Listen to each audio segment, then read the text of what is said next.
پنامه د هغه خدای مې دا بیان دی چې یو نوم په نومونو کې سبحان دی. ډیره مننه د سپا ادبي ټولنې د حاجي شیرین د فهیم ګلونه د حاجي امیر ونداشن د ټولو منتظمینو سره ډیره مننه کوو د مینې د پیرزوینې د ذات چې هغه موږ هغه ټکي هغه لفظونه نشته چې هغه کې موږ ورونغاړو هغه ډالې شکل کې دوله زه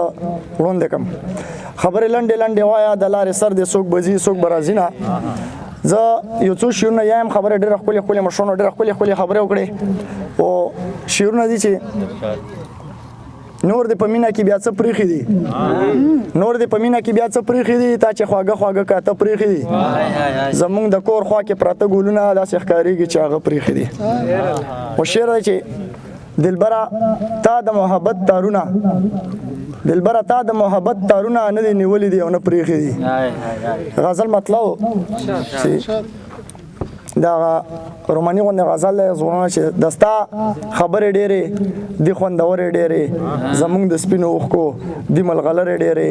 راته د غرې راوړې تورې ګورګورې ډېرې زما ملګري ډېر دي دا ستا ملګري ډېرې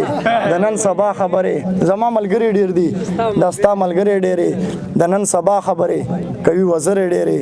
زمونږ خبرې لاړې تر لرې ډېرې حساس د زړه بیمار دی وایي سندرې ډېرې.